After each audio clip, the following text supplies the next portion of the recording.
भैया गरीब जो है एक ब्राह्मण भी हो सकता है, ठाकुर भी हो सकता है, दलित भी हो सकता है, तो कम से कम संविधान की लाज रख लो भैया।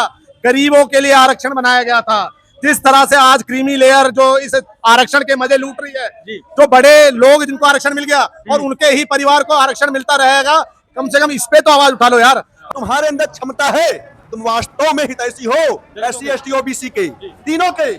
अगर SC ST OBC के हितैषी हो तो उसी मंच पे आना जिस मंच से आरक्षण बचाओ की बात करते हो, और स्पष्ट शब्दों में कहना कि अपने भाइयों के लिए आज से मैं रिजर्वेशन का त्याग कर रहा हूं, और जब तक मैं दरिद्र नहीं बन जाऊंगा, दीनहीन नहीं बन जाऊंगा, तब तक फिर से रिजर्वेशन नहीं होगा। देश के गृह मंत्री बोलते हैं कि हम जो है हमारी सरकार आरक्षण नहीं हटाएगी।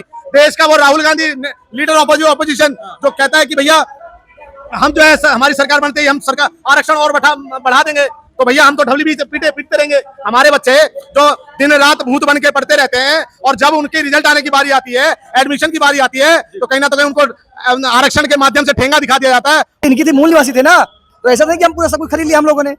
ये सोची समझी साजिश है, इनको ना एकदम सिखाया गया, बताया गया है कि ऐसे बोलना है और कुछ नहीं। पासवान की स्टेटमेंट थी जब एम्स में भर्ती हुए थे, उनकी वर्डिंग थी कि मेरे पास कोई भी ऐसा डॉक्टर नहीं आना चाहिए जो आरक्षण से पास हो गया हुआ हो। कुआं खोद तुम रहे थे, पानी हम नहीं पीने दे रहे थे। मतलब ये आपको लगता नहीं कि एक पिक्चराइज चीज है? अरे कुआं अगर आपने ब्राह्मणों के लिए खोदा तो कुआं अपने लिए भी खोद लेते छोटे। नमस्कार दोस्तों, आप देख रहे हैं जागो भारत लाइव और मैं आपके साथ में हूं मनोज कुमार मिश्रा। आज की डेट में आरक्षण एकदम चर्चा में चल रहा है, लेकिन आरक्षण पर कोई भी नेता बोलना नहीं चाहता। ऐसा क्यों? देखिए, ये दुर्भाग्य की बात है कि जो हिंदू नेता है, जो बड़े ब्राह्मण नेता है, जो भी, देखिए मैं अपने आपको देखिए रिजर्वेशन की मैं जो है ना इसका कंडेम नहीं करता हूँ। मैं ये कहता हूँ कि अगर रिजर्वेशन को सरकार हटा नहीं सकती तो कम से कम इसको इम्प्लीमेंट तो करो भैया। गरीब जो है एक ब्राह्मण भी हो सकता है, ठाकुर भी हो सकता है, दलित भी हो सकता है, तो कम से कम संविधान की लाज रख लो भैया। गरीबों के लिए आरक्षण बनाया गया था। जिस तरह से आज क्रीमी लेयर जो इस आरक्षण के मजे लूट रही है, जो बड़े लोग जिनको आरक्षण मिल गया और उनके ही परिवार को आरक्षण मिलता रहेगा, कम से कम इस पे तो आवाज उठा लो यार। हम रिजर्वेशन देखिए, जहां जातिवाद हो रहा है, जहां जो शोषण हो रहा है, हम उसकी बात नहीं करते, मगर हमारे शहरों में चाहे दलित दोस्त मेरा भी है और दलित का जो कम्युनिटी है मेरी भी है, मैं उनके साथ खाता पीता रहता सब कुछ हूँ भैया। तो रिजर्वेशन, और अगर जो रिजर्वेशन की बात करते हैं, मैं उनसे चैलेंज के साथ बोलता हूँ, आप संविधान पढ़िए। रिजर्वेशन के लिए वहां एक क्लॉज लिखा गया था कि जिसको भी रिजर्वेशन मिलेगा उसका एक टाइम पीरियड बाउंड किया गया था, 10 साल, 8 साल, 10 साल के लिए, जब तक उसकी आर्थिक स्थिति मजबूत नहीं हो जाती। मगर आज कहीं ना तो कहीं आरक्षण को हमेशा के लिए सौंप दिया जाता है। 10 साल में संविधान कहता है कि हर 10 साल में आरक्षण की समीक्षा होनी चाहिए। हाँ, होना चाहिए, लेकिन अभी तक एक बार नहीं हुआ। ऐसा क्यों? सरकारें कहीं ना तो कहीं डिफेंसिव हो जाती है। अब देश के गृह मंत्री बोलते हैं कि हम जो है हमारी सरकार आरक्षण नहीं हटाएगी। देश का वो राहुल गांधी लीडर ऑपोजिशन जो कहता है कि भैया हम जो है हमारी सरकार बनते ही हम सरकार आरक्षण और बढ़ा देंगे। तो भैया हम तो ढबली भी पीटते रहेंगे। हमारे बच्चे जो दिन रात भूत बन के पढ़ते रहते हैं, और जब उनकी रिजल्ट आने की बारी आती है, एडमिशन की बारी आती है, तो कहीं ना तो कहीं उनको आरक्षण के माध्यम से ठेंगा दिखा दिया जाता है और ये बोलता है कि भैया आपका नहीं हुआ, दूसरे बच्चे का। हमारा बच्चा टैलेंटेड होके भी जो है उस चीज में से डिस्क्वालीफाइड हो जाता है, और एक 40% का लड़का जिसको जबरदस्ती पास करा के जो है आरक्षण के माध्यम से किसी को डॉक्टर बना दिया जाता है, किसी को जो इंजीनियर बना दिया जाता है। आप मुझे बताइए, क्या जो नेता आरक्षण की बात कर रहे हैं और 40% पे जो नेता डॉक्टर बना रहे हैं, पहले मैं कहता हूं, जिम्मेदारी से कहता हूं कि उन लोगों का इलाज उन 40% के पास डॉक्टरों से करवाना चाहिए। मतलब जो 40% पर डॉक्टर बन जाते हैं वो इलाज करें नेताओं का करे ना, तब इनको पता चलेगा। मतलब जनता मरे, मतलब जनता इतनी बेकार हो गई है जो इनको वोट देके और संसद में भेज रही है, हमारे मुद्दों की आवाज उठाने के लिए इनको चुन रही है। ये नेता उसके साथ शोषण करने का काम करते हैं कि 40% का डॉक्टर। रामविलास पासवान की स्टेटमेंट थी जब एम्स में भर्ती हुए थे, उनकी वर्डिंग थी कि मेरे पास कोई भी ऐसा डॉक्टर नहीं आना चाहिए जो आरक्षण से पास हो गया हुआ हो।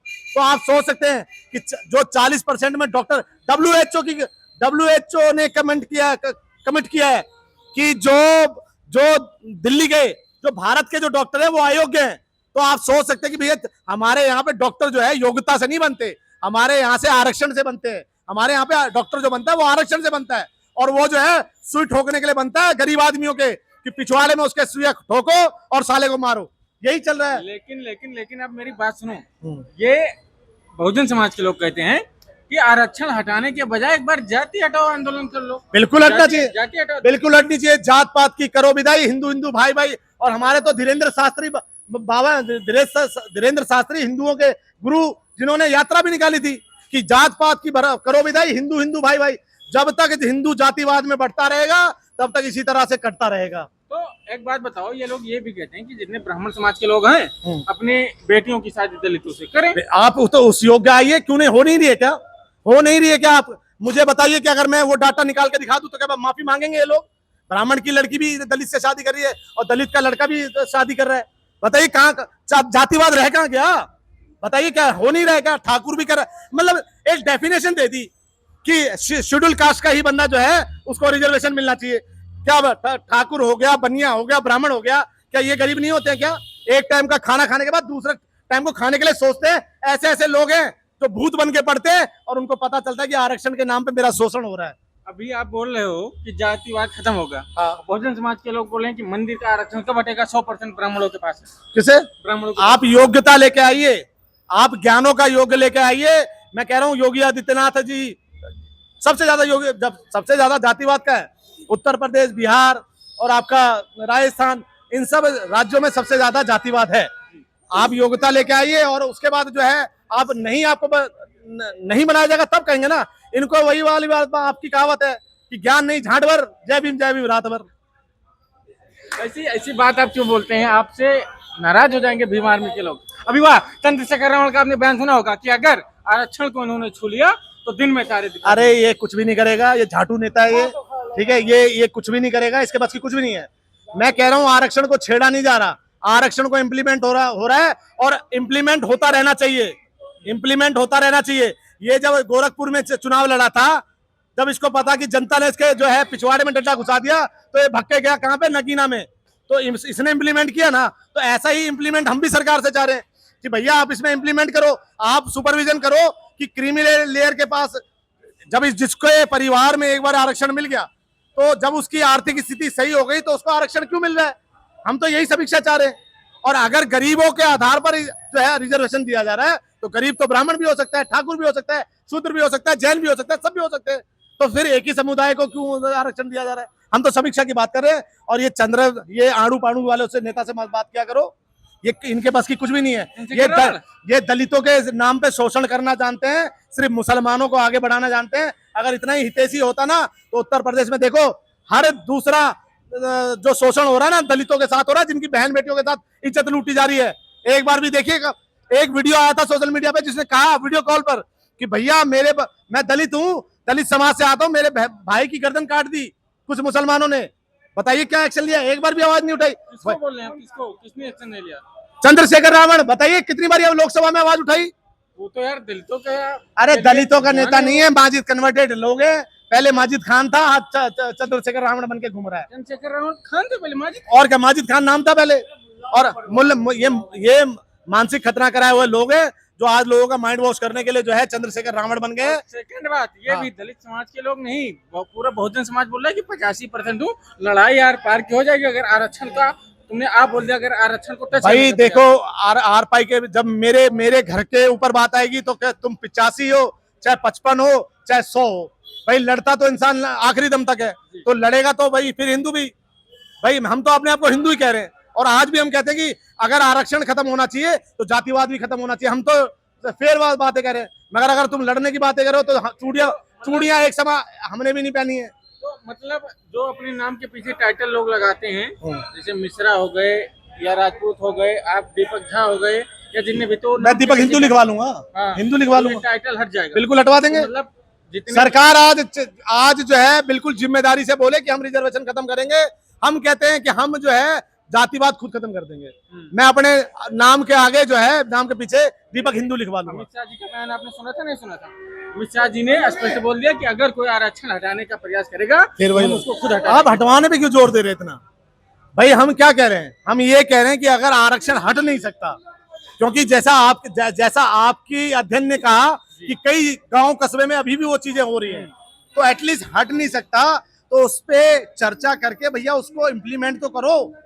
मैं ये चाह रहा हूँ कि भाई मतलब रिजर्वेशन, आप सोच रहे हैं कि रिजर्वेशन जो है आर्थिक आधार पर मिले, गरीब को मिले, हाँ ना कि किसी का। एक्चुअल में जो उसका बेनिफिशियरी है हाँ। उसको वो चीज मिलनी चाहिए। हाँ। जो उसका पात्र है, जो सही में उसका पात्र है उसको मिलनी चाहिए, और किसी को नहीं मिलना चाहिए। रिजर्वेशन के माध्यम से आज जिस तरह से SC ST को बेकार किया जा रहा है, ठीक है, तो मैं ये भी कहता हूँ कि टैलेंट उनमें भी है, मगर वो कहीं ना तो डिफेंसिव हो जाते हैं कि भैया आरक्षण के माध्यम से हम बन जाएंगे, कुछ हो जाएंगे, तो इसलिए वो अपनी जो काबिलियत को आगे नहीं ला पाते। तो मुझे लगता है कि भैया जो काबिल हैं, जो आरक्षण के बगैर भी, क्या दलित डॉक्टर नहीं है? बहुत अच्छे अच्छे टैलेंटेड डॉक्टर हैं।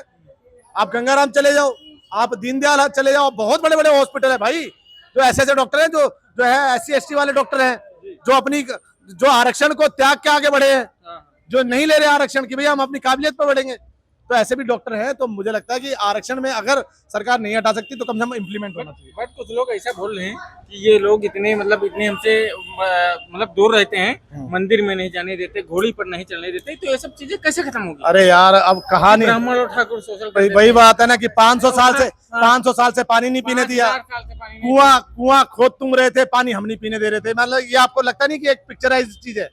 अरे कुआं अगर आपने ब्राह्मणों के लिए खोदा तो कुआं अपने लिए भी खोद लेते छोटा। तो जमीन नहीं थी ना उनके पास? किसे? सर आप लोग ने कब्जा कर। अरे यार ये कहते तो विदेश से आए हो, ठीक है, अगर हम विदेश से आए तो क्या हमने यहाँ जमीन खरीदी, बाद में हमने इनसे कुआं खुदा लिया? ये तो कहते ना कि तुम विदेश से आए हो, तो जमीन तो पहले इनकी थी, मूल निवासी थे ना। तो ऐसा नहीं कि हम पूरा सब कुछ खरीद लिया हम लोगों ने। ये सोची समझी साजिश है, इनको ना एकदम सिखाया गया, बताया गया है कि ऐसे बोलना है और कुछ नहीं।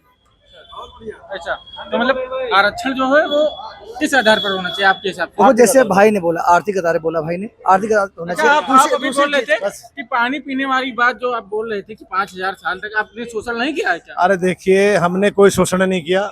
हमारे यहाँ तो मैं आपको बोलता हूँ कि मैं बिहार का मधुबनी का रहने वाला हूँ, और आज हमारी जो है ना 100% सुनिए 100% जमीन को जो है एक दलित जो है जोत रहा है, ठीक है, और आधा वो खा रहा है, आधा हम खा रहे हैं, ठीक है। मतलब आधा भी क्यों, 70% वो खा रहा है, 75% वो खा रहा है, 25% हम खा रहे हैं। और जब हम गाँव जब जाते हैं तो भैया उसके हाथ से पानी भी पीते हैं, वही हमारे चीजों को ला के देता है। पहले जो हो गया, पहले अगर किसी ने कुछ किया उसी चीज को आप वो कहोगे कि भैया उसी को कंटिन्यू करो, तो भैया ऐसा कुछ रह नहीं गया है। आप लोगों के द्वारा मतलब खासकर ब्राह्मणों के द्वारा बता रहे हैं कि आगे मटका पीछे झाड़ू लटका करके इनको पूरे देश में घुमाया गया। भैया जिसने ऐसा किया, ये मिथ है, केरल से स्टार्ट हुआ था, इसका तथ्य आधार से कोई नहीं, डॉक्यूमेंट्स कुछ नहीं है। एक किसी ने अपनी पर्सनल बुक लिखी थी, उसमें है ये कॉन्सेप्ट। लेकिन ये झाड़ू का और वो बांध दिया, ये बिल्कुल झूठ है। और कोई है तो मैं 10 लाख रुपए का इनामा भी कहता हूँ, ला के मेरे को दिखा दे कि किसी ग्रंथ में लिखा हुआ और कहीं हुआ है। नहीं हुआ, ये किसी कम्युनिस्ट ने बना के एक बुक लिखी थी, उसके माध्यम से ये झूठ फैलाया जा रहा है। सर आप देख रहे होंगे इस समय गर्मा गर्म मुद्दा रिजर्वेशन का चल रहा है जी। क्या लगता है आपको, ये आर्थिक आधार पर कभी हो पाएगा या फिर ऐसे? देखो, आर्थिक आधार पे ही नेता इस पर बात नहीं करना नहीं, चाहता। कोई ना बीजेपी बात करेगी ना कांग्रेस बात करेगी, ठीक है, ये बात मुद्दा नहीं। अब मेन स्ट्रीम में हर, ठीक है, चाहे उसमें दलित हो, चाहे ब्राह्मण हो, चाहे ठाकुर हो, कोई जाट हो, सब एक साथ आ रहे हैं, ठीक है। तो इसे मन में खटास लाने की तो जरूरत है नहीं, पहली बात। और दूसरी बात, जो कई भाई आर्थिक आधार पे कोई गरीब आदमी ब्राह्मण भी हो सकता है, ठीक है, दलित भी हो सकता है, उसके आधार पे। और दूसरी बात, जिस दलित भाई को सरकारी सेवाओं का लाभ मिल जाता है एक बार, उसको खुद त्याग पत्र दे देना चाहिए, ये पहली बात। और दूसरी बात, आप कह रहे थे कि बारात में, ठीक है, पानी नहीं पिया जा रहा है, छुआछूत होती थी, बिल्कुल होती थी, पहले होती थी, लेकिन अभी नहीं है। कोई 200 साल पहले, 500 साल पहले हुई है, उसको हम मानते हैं। कुछ जगह ग्रामीण क्षेत्र में आज भी हो रही है, मैं इस बात को बिल्कुल नहीं करूँगा नकारा, उसको हमें मेन स्ट्रीम में लाने की जरूरत है। दलित भाई भी हमारे ही भाई है, कोई अलग नहीं है, वो भी, ठीक है, वो भी राम को मानने वाले, हम भी राम को मानने वाले, तो अलग कहाँ से हो गए प्रभु, ठीक है। हमें भी उसको दिल में जगह देनी पड़ेगी, तभी काम चलेगा। हम सोचे कि भैया खाली सरकार काम करे, नहीं, सरकार क्या काम करेगी, हमारे लिए योजना ला सकती है, लेकिन हमें अपने दिल की कड़वाहट निकाल के सबको गले लगाने की जरूरत है। और एक रहेंगे तो सेफ है, नहीं तो बटेंगे तो कटेंगे साहब। ये आपके साथ क्या बोले थे चाचा? भैया मैं ये कह रहा हूँ, आरक्षण का इस देश के अंदर, भारत के अंदर कोई मुद्दा ही नहीं है। अगर आरक्षण गवर्नमेंट देती है तो मैं गवर्नमेंट से एक अपील करना चाहता हूँ कि आरक्षण दे जाए तो उस मजबूर को दिया जाए जिसको उसकी जरूरत है, उस गरीब को दिया जाए जिसको उसकी जरूरत है। फिर दूसरी बात, जब शोषण की बात कर रहे हैं पत्रकार महोदय, आप मेरी बात सुनिए। अब जब शोषण की बात कर रहे हैं दलित के, तो दलित का शोषण कैसा होता है इस देश के अंदर? आप सुनिए, आप उसको ध्यान से सुनना। और मैं दलित भाइयों से भी अपील करता हूँ, और उस पर मेरी बातों पे एक बार ध्यान दे के देखना, उस दलित का शोषण होता कैसे है। जब तक मुसलमान को दलित के साथ लगा के रखे जाएगा, तब तक शोषण दलित का होता रहेगा। कोई नहीं रोक सकता उसका शोषण। मैं बताऊंगा कैसे। अगर दलित की बच्ची के साथ कोई बलात्कार होता है तो उसको मुसलमान करता है, पंडित नहीं करता, जाट नहीं करता, त्यागी नहीं करता। क्यों नाम आता है दलित का, उसका, मुसलमान का। अगर जब एक दलित बच्ची का शोषण होता है, उसके साथ बलात्कार होता है और वो 2-2.5 महीने की प्रेग्नेंट हो जाती है, अयोध्या की बात करता हूँ, वहाँ अखिलेश यादव उसमें डीएनए जांच की मांग करने के लिए खड़े हो जाते हैं। तो शोषण वे लोग करते हैं जो दलित को मुसलमान से जोड़ के चलाने की बात करते हैं, कभी अलग नहीं होने की बात करते हैं। तो शोषण वे नेता कर रहे हैं, चाहे चंद्रशेखर आजाद और अखिलेश यादव। आजाद तो दलितों का मसीहा है भैया, मसीहा मैं बता रहा हूँ। जब अयोध्या कांड हुआ था जी, उन्नाव कांड हुआ था जी, रायबरेली का कांड हुआ था, नर्स का, सुनना, तब उस चंद्रशेखर जंतर मंतर पे एक प्रोटेस्ट करने के लिए आया था। तब वहां जनता ने आवाज उठाई थी कि आप हमारी आवाज, हमारी बच्चों के साथ, हमारी महिलाओं के साथ ऐसा हो रहा है, आप संसद में क्यों नहीं उठाते। तो चंद्रशेखर का जवाब क्या था, वो ऑन रिकॉर्ड है। तो उसने ये कहा था, आप मुझे 5 से 10 साल का समय दो, मुझे एक बार प्रधानमंत्री की सीट पर बैठाओ, मैं आपका सारा कलेश खत्म कर दूंगा। ना वो प्रधानमंत्री बनेगा, ना वो मुख्यमंत्री बनेगा, ना वो दलितों का सहयोगी बनेगा। भाई साहब ने जो अपनी बात कही है, इसमें ऐसा नहीं है कि इसमें पूरी तरह से सच्चाई नहीं है। इसमें कुछ कुछ जगह पे सच्चाई भी है। हमने कई ऐसे केस देखे हैं कि जहाँ पे दलित बिटियाओं के साथ अगर मुस्लिम पक्ष के द्वारा कहीं पे शोषण हो जाता है तो वहाँ पे कुछ नहीं भाई साहब, 100% मुझे एक पंडित का नाम बताओ जिसने दलित बच्ची का बता देंगे रुक जाओ, शांत बता देंगे। लेकिन यहाँ ऐसा भी नहीं कहा जा सकता कि केवल मुसलमानों के द्वारा। तो ये भाई की बात कहीं ना कहीं तक चलो हम जायज मानते हैं, परंतु आपका रिजर्वेशन का अगर मुद्दा है तो रिजर्वेशन का मुद्दा इससे कहीं और ज्यादा ऊपर के पायदान पे है। शोषण केवल वो नहीं, अलग अलग तरह के कई प्रकार के। जी जी भाई मैं रियल कहूंगा, आप चाहे इस बात को विश्वास मानना चाहे ना मानना, मैं कानपुर देहात में गया जी, वहां पर मैंने एक ऐसा मामला देखा कि जैसे वेद व्यास जी या मतलब जो होते हैं, जो हमारे यहाँ पे जो भी गुरु होते हैं, वो भगवत गीता का यदि या फिर रामचरितमानस का या फिर सुंदरकांड का पाठ रखते हैं, तो वहाँ पे अगर कोई अन्य समाज का व्यक्ति, ब्राह्मण समाज के अलावा, वहाँ पे वो पाठ रख रहा है, ये मैं झिंझक के आसपास की बात बताना चाहता हूँ, तो उन्होंने मेरे को आके बताया, मैं ग्राउंड पे पता नहीं वो है या नहीं, लेकिन उन्होंने कहा कि हमें डीएम साहब से परमिशन लेनी पड़ती अगर हम ब्राह्मण नहीं है, ब्राह्मणों को नहीं लेनी पड़ती। मैं फिर भी चलो उनकी बात पे नहीं जाता, पर मैं अब यहाँ रिजर्वेशन पे आता हूँ। रिजर्वेशन सामाजिक उन्मूलन के उद्देश्य के लिए था और आर्थिक उन्मूलन के लिए इसको रखा गया ओबीसी में और बाद में चल के रखा गया ईडब्ल्यूएस के रूप में, जनरल कास्ट के। मतलब आर्थिक और सामाजिक उन्मूलन दोनों सहज एकदम पैरेलल प्लेटफॉर्म पे कि ब्राह्मण समाज या जनरल समाज में जो भी हैं उनको 10% रिजर्वेशन दे दिया गया, और ताकि जो गरीब लोग हैं इस समाज में उनको भी सामाजिक उन्मूलन हो सके, आर्थिक और सामाजिक दोनों। ऐसे ही ओबीसी में है क्रीमी और नॉन क्रीमी लेयर, तो नॉन क्रीमी लेयर को दिया जाता है 27% रिजर्वेशन में, ताकि उनका भी आर्थिक और सामाजिक उन्मूलन हो सके, उत्थान हो सके। हाँ सॉरी, मेरा शब्द शायद उत्थान हो सके, सामाजिक उन्मूलन के विपरीत उत्थान हो सके, है ना। परंतु SC ST समाज में आज उनका एक दर्द है जो कोई मीडिया वाला नहीं बता रहा, और मैं आपके समक्ष रखना चाहता हूँ। वे लोग भी शायद कहीं ना कहीं जमीन पे एक मांग कर रहे हैं, जैसे कि 2021 में ऑनरेबल सुप्रीम कोर्ट ने भी कहा था कि सरकार कुछ नए उपचार सुझाए, तो ऐसा एक व्यवस्था बनाई जाए कि आप एकजुट भले ही चाहे ना करें, क्योंकि जाति व्यवस्था एकदम खत्म होने वाली चीज नहीं है, ये रोटी बेटी की भी चीज है। तो आप एक काम करें, जिस प्रकार से ईडब्ल्यूएस या नॉन क्रीमी लेयर ओबीसी में रखा है, ऐसे ही नॉन क्रीमी और क्रीमी लेयर SC और ST वर्ग में रख के उनके 15 और 7.5 को वहीं रहने दें, और जैसे हर 10 सालों में संविधान में संशोधन करके रिजर्वेशन को बढ़ाया जाता है, तो उसको चलने दिया जाए, अन्यथा आप उल जलूल बातें करते रहें कि रिजर्वेशन हट जाएगा, वो तब तक नहीं हटेगा जब तक रिजर्वेशन के माध्यम से लोकसभा, राज्यसभा और विधानसभा की सीटें रिजर्व हैं, क्योंकि वहाँ SC ST समाज के लोग आते हैं। जैसे लोकसभा में 84 सीटें SC हैं और 47 सीटें ST हैं। तो यही तो लोग बात कर रहे हैं, इसलिए एक मिनट। जैसे जो आरक्षित सीटें हैं, लोग यही तो कह रहे हैं कि एक बार अगर कोई बंदा जैसे चंद्रशेखर रावण जी, एक मिनट, जैसे चंद्रशेखर रावण नगीना से एक बार आरक्षित सीट पर चुनाव लड़ चुके हैं, तो अब वो ना लड़े, अब वो ये वो आरक्षण नहीं है, आप समझे ना आरक्षण ये फिर ये वो बात दूसरे दलित को बढ़ाए। सुनिए नहीं ये आप गलत पैटर्न पे आ गए।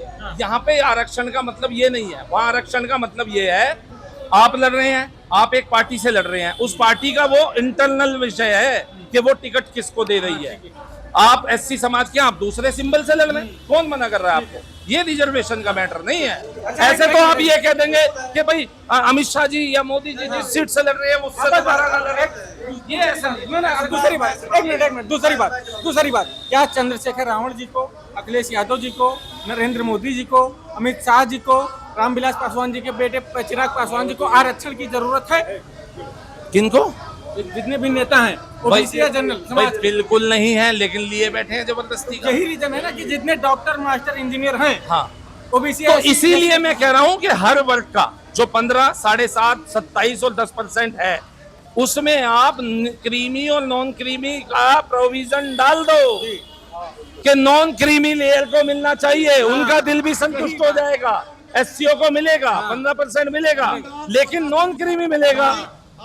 यही बात तो आप जो आप ये यहाँ पे उठा रहे हैं ना, इनका मुद्दा विपरीत है।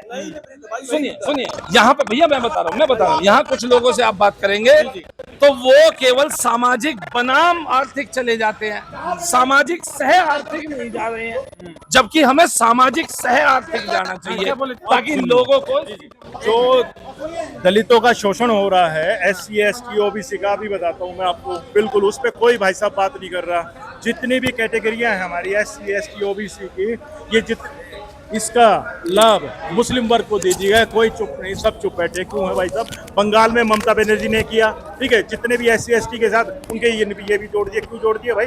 मुस्लिमों में कहते हैं हम तो बराबर हैं, हमारे में होती नहीं, लेकिन ये कहाँ से आ गया? आरक्षण का लाभ हम देंगे साहब। इसके ये जो शोषण हो रहा है इसके विरुद्ध कौन बोलेगा साहब? उसके बारे में नहीं, हम तो हिंदुओं में ही आपस में फूट डालने का काम कर रहे हैं, लेकिन जो असली दलितों का शोषण हो रहा है उसके ऊपर तो बात ही नहीं कर रहे। कितने हैं? 72 फिरके हैं मुसलमानों में, ठीक है।